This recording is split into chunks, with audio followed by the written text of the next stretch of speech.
शायरी में अपना एक मकाम रखते हैं। फैसलाबाद से उनका ताल्लुक़ है। जनाब अहमद सईद साहब। वाद जड़ावाला और पाक ब्रिटिश आर्ट्स ने इस खूबसूरत मुशायरे का एहतमाम किया। कुछ अपना मज़ाहिया कलाम पेश करता हूँ। मुझसे कहती है ये वफा क्या है, हाय लोगों उसे हुआ क्या है। वो भी शादीशुदा है और मैं भी, या इलाही ये माजरा क्या है। वो भी शादीशुदा है और मैं भी, या इलाही ये माजरा क्या है। अब वो जूता उठाए फिरती है, कोई पूछे कि मुद्दा क्या है।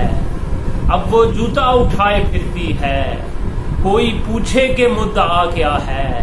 शादी महंगा तो खेल है लेकिन मुफ्त हो जाए तो बुरा क्या है। शादी महंगा तो खेल है लेकिन मुफ्त हो जाए तो बुरा क्या है। तुम ही बन जाओ मेरी दुल्हनिया और दरवेश की सदा क्या है। तुम ही बन जाओ मेरी दुल्हनिया और दरवेश की सदा क्या है। तुमसे इतने कभी पिज़्ज़े ना खिलाए जाते, वरना अपनी तो तमन्ना थी के खाए जाते। रोज शॉपिंग, कभी मेकअप, कभी होटल जाना, हमसे उल्फत के तकाजे ना निभाए जाते। एक कथा लॉकडाउन के हवाले से।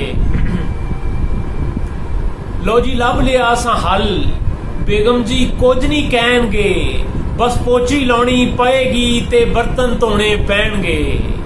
लो जी लब ले आसा हल, बेगम जी कुछ नहीं कहणगे, बस पोची लाउनी पएगी ते बर्तन धोने पैणगे। तुसा हस हस दंद विखाने ते जीजी जीजी जापना, तुसा हस हस दंद विखाने ते जीजी जीजी जापना। ते नौवी जे नहीं रहे ते